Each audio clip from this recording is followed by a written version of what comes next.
man, Joe Shane and the Giants have done it. They have cut wide receiver Kenny Golladay to save $6.7 million in cap space, and NFL free agency is just around the corner. So Joe Shane is getting ahead, trying to create some cap space. Look, you knew if you subscribed to the channel, this was going to happen. We've been talking about it all offseason long. So without further ado, before we break all this down and talk about potentially some replacements in free agency, the draft, as well as the trade market, I want to get your guys' responses down below. I want to let you guys voice your thoughts. Be creative with this one. This one's always fun. What is your one-word reaction to the Giants cutting Kenny Golladay?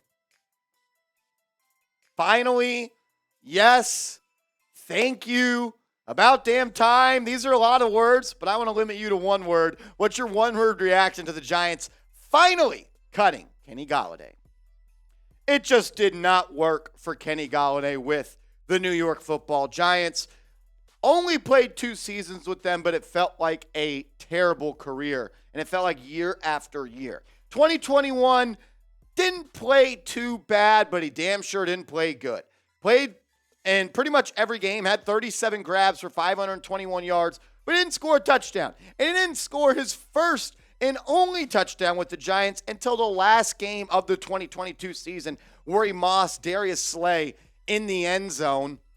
6 receptions, 81 yards and a touchdown. I mean, the man had 43 grabs for 600 yards and 1 score in 2 seasons. I think it's safe to say this might have been one of the worst moves in recent NFL free agency. If you look back at the deal, it really is an eyesore. 4 years, $72 million, and the Giants got 600 yards out of it.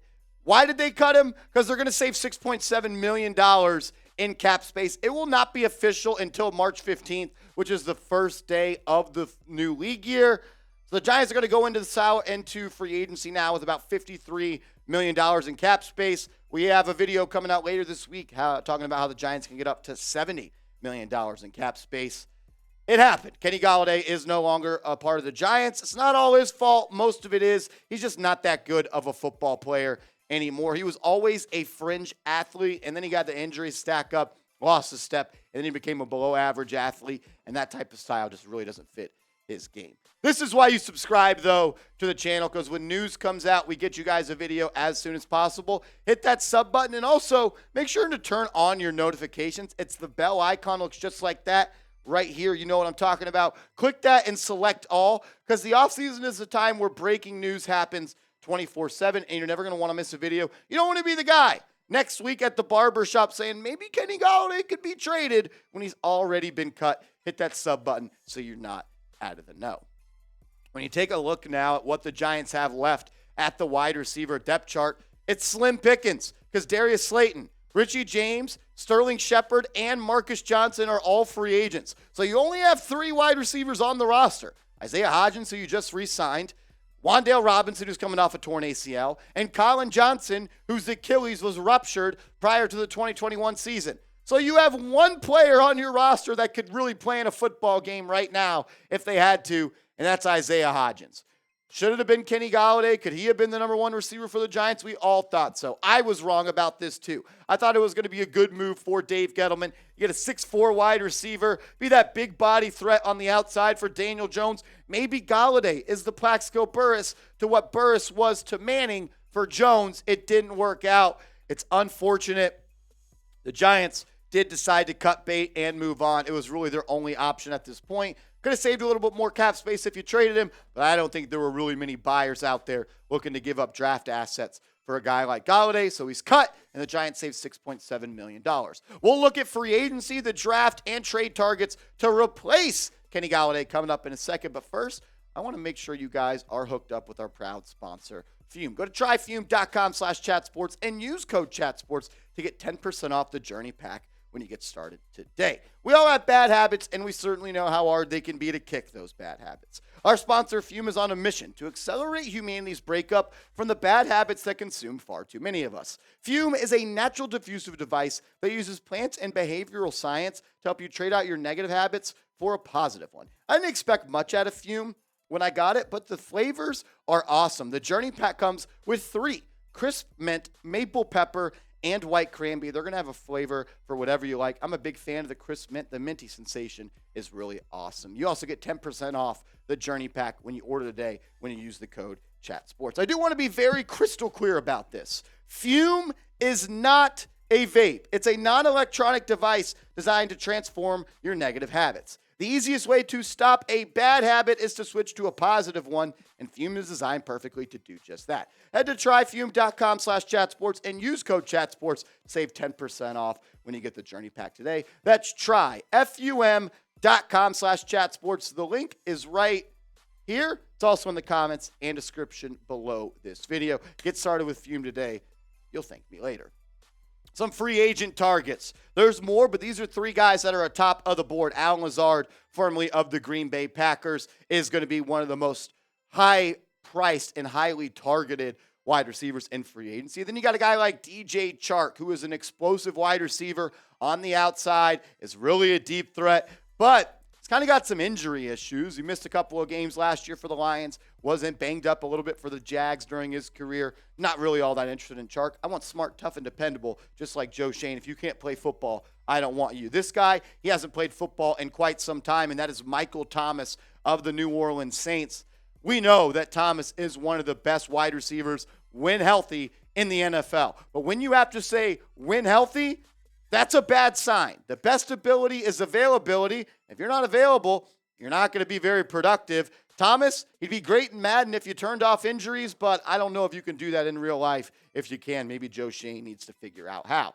Other free agent wide receiver targets I like are Mecole Hardman, has some connection with the Giants, Mike Kafka. I also like Paris Campbell. I actually like those 2 guys more than the 3 we just talked about. Some trade targets. We know the Giants could trade for a free wide receiver. We saw some big trades last year in Tyreek Hill, Devontae Adams, and Brown for the Eagles. What's his name? No, A.J. Brown, whatever his name is, the one that lost the Super Bowl. DeAndre Hopkins is number 1 on my trade targets list just because I think he would be the most bang for your buck. I think you'd only have to give up a 2nd or 3rd round pick for Hopkins. I'd do it. I still think he's a top 10 receiver when he's on the football field. T. Higgins is a guy, if you're looking to go all in and make a trade for a wide receiver, go for T. Higgins. We've talked at lengths about how, to be quite blunt, that Cincinnati doesn't really have a lot of money in their organization. And are they going to be able to have the liquid volume of cash to give a lot of guaranteed money to Joe Burrow, a lot of guaranteed money to Jamar Chase, and then elsewhere? It's shown in the past that Cincy doesn't want to pay players outside of the wide receiver spot. And Brandon Aiyuk, another player that I think could be on the trade market. The San Francisco 49ers do not have a first-round pick, and they have a lot of high-priced players on their team, like Christian McCaffrey and Deebo Samuel and DeForest Buckner and Fred Warner and Nick Bosa, who's about to sign one of the most lucrative deals in NFL history, as well as Trent Williams on the offensive line. You can't have high-priced players everywhere, and even Trey Lance is making like $8 million. Maybe good old Shanahan would ship Brandon Aiyuk to the Giants for a first-round pick since they don't have one. If the draft rolls around and the Giants haven't fixed their free agency or trade problem, they're going to look to the draft. And Quentin Johnston is the top of a lot of draft experts' boards when it comes to the wide receiver position. Some draft experts expect him to run a 4.45 at the NFL Combine, 6'4", 215 pounds. If you're looking for a big X-wide receiver outside, Johnston's your guy. I don't know if he'll be there at 25, though. Jordan Addison is another receiver that I like a lot in this NFL draft. I think it's more likely that he will be available at pick 25. He can really do it all, play in the slot, play outside. Kind of reminds me of Emmanuel Sanders, kind of a smaller version of Stephon Diggs, elite route runner, can take the top off the defense. I'm a big fan of Addison. All he does is score touchdowns. Another player that is rising up draft boards is Zay Flowers out of Boston College. I think he is, out of these 3 guys, the most physically sound and technically sound receiver. The thing is, he may be only 5'10" and 185 pounds. And do you want to go back-to-back years of drafting Zay Flowers and Wan'Dale Robinson, 2 undersized receivers in the first 2 rounds of the draft? Joe Shane said Wan'Dale Robinson's the type of receiver they want, one that can generate yak with the football in his hands. That's what Flowers can do. Flowers can also line up in the slot and the outside. Honestly, gives me a little bit of Antonio Brown vibes. I'm a big fan of Zay Flowers. I also like Jackson Smith and Jigba, and I also like first and downs. Josh Downs? Josh Downs out of North Carolina. Name a wide receiver you want the Giants to add. Is it the draft? Is it free agency? Is it a trade? Name a wide receiver you want the Giants to add. You're going to have to replace Golladay, and like we said, you only got one healthy receiver on the depth chart, so I can see the Giants making a couple of moves. All I'm asking for you is to let me know one player you want the Giants to add. Kenny Golladay has been cut. See you later, Kenny. Did not work out. L for us. Gosh, that's going to go down as one of the worst free agent contracts of all time. You get one touchdown for $35, $40 million. Thanks, Dave Gettleman. If you want to thank Dave Gettleman in the comments, type thanks DG down below, and we'll see you later.